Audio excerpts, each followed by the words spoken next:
Bien, entonces ahora lo que nosotros vamos a trabajar es acerca del enlace iónico. El enlace iónico típicamente se va a dar entre dos tipos de elementos: un metal alcalino o alcalino térreo y un halógeno o un anfígeno. Típicamente el enlace iónico se va a dar entre un metal de muy baja electronegatividad, como por ejemplo grupo 1 o grupo 2 de la tabla periódica, y un elemento de alta electronegatividad. La electronegatividad significaba la facilidad para ganar electrones cuando se forma un enlace químico, y la electropositividad vendría a ser lo contrario, la facilidad para perder electrones durante un enlace químico. En este caso, el cloro, por ser un halógeno, lo que quiere típicamente, ¿qué cosa es? ¿Ganar o perder electrones?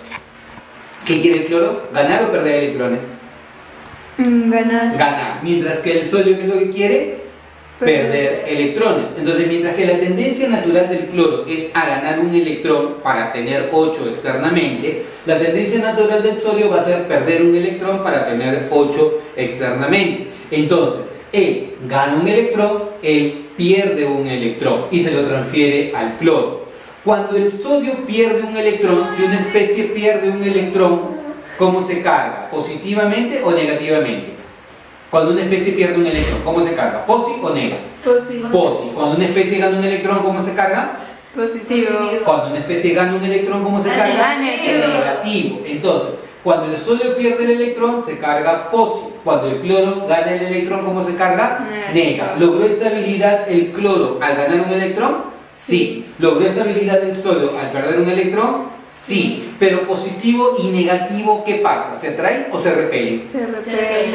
Positivo y negativo, ¿se atraen o se repelen? Se atraen. Positivo y negativo se atraen. Si analizamos las configuraciones electrónicas, fíjate el sodio. El sodio tiene un electrón de valencia, lo tenemos acá.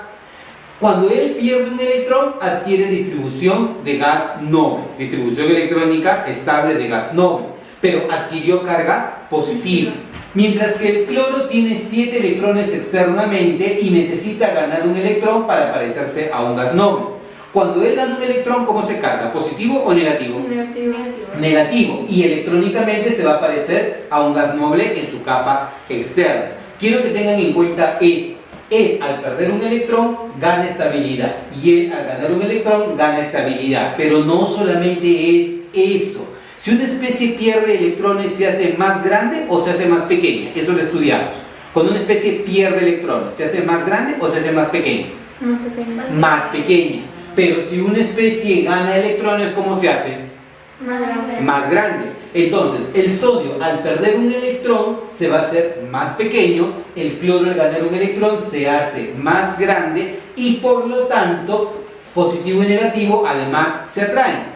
Si esto de acá lo traducimos a este cristal que es el cloruro de sodio, ¿ya? Me gustaría que tú me digas, dentro de este cristal tú ves bolitas grandes y bolitas pequeñas, ¿correcto? Las bolitas grandes, ¿a quién me representaría? ¿Me representarían al sodio o al cloruro? Cloruro. Al cloruro. ¿Y las bolitas pequeñas a quién te representarían? Al sodio. ¿Por qué razón? El cloruro al ganar un electrón se hizo más grande. El sodio al perder un electrón se hizo más pequeño. Pero positivo y negativo, ¿se atraen o se repelen? Se atraen. Y esa fuerza de atracción que mantiene unidos al ion sodio y al ion cloruro es lo que nosotros llamamos el enlace iónico. Acuérdate que el enlace no es una unión física, sino vienen a ser todas las fuerzas que mantienen unidas a las especies en una sola estructura estable. En este caso, en una estructura cristalina. ¿De acuerdo? Esto viene a ser el cristal del cloruro de sodio. ¿Qué es el cloruro de sodio? Típicamente, ¿cómo lo conocemos? ¿El cloruro de sodio qué es? Sal. La sal común. La sal común es el cloruro de sodio y esto viene a ser su cristal. Entonces, recapitulando, cuando nosotros hablamos del enlace iónico, típicamente se va a dar entre dos tipos de elementos. Uno de baja electronegatividad, alcalino o alcalino térreo, grupo 1 o grupo 2 de la tabla periódica, y un halógeno o un anfígeno, un elemento de alta electronegatividad. ¿Cómo se da ello? Se da porque una especie pierde electrones y otra especie gana electrones. Uno forma ion positivo, otro forma ion negativo. Y la fuerza de atracción electrostática que se da entre ellos es lo que permanece, que permanezcan unidos en esto que llamamos un cristal iónico. ¿De acuerdo? Los cristales iónicos tienen características y son fáciles de recordar. Por ejemplo, ¿quién era esto, Camila? ¿Quién era esta sustancia? Sal. La sal común, el cloruro de sodio.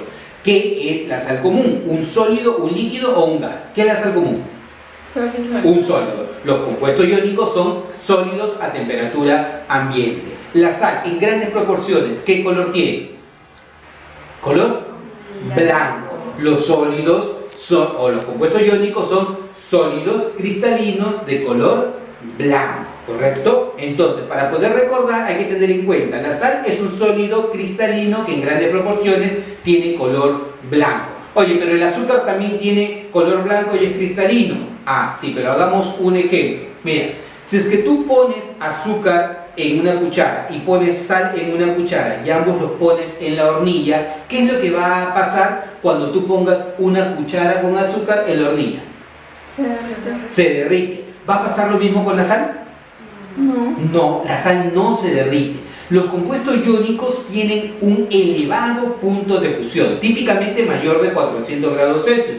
La sal común, el cloruro de sodio, tiene un punto de fusión de 801 grados Celsius, lo que significa que tú primero tienes que alcanzar esa temperatura de 801 grados Celsius para que la sal sólida se convierta en líquida. ¿Esa pasa con el azúcar? No. Entonces, ¿puedo decir que el azúcar es un compuesto iónico? ¿Sí o no? No, porque el azúcar no tiene un elevado punto de fusión, tiene un bajo punto de fusión. Entonces, nuevamente recapitulando, los compuestos iónicos son sólidos, líquidos o gases. Sólidos, cristalinos, que en grandes proporciones tienen color blanco. ¿Y su punto de fusión es alto o bajo? Alto. Alto, normalmente mayor de 400 grados Celsius, ¿correcto? La mayoría de los compuestos iónicos se pueden disolver en agua. Por ejemplo, ¿la sal se puede disolver en agua? Sí. Y cuando se disuelven en agua, conducen la electricidad. Pregunta del millón: ¿el agua pura conduce la electricidad, sí o no?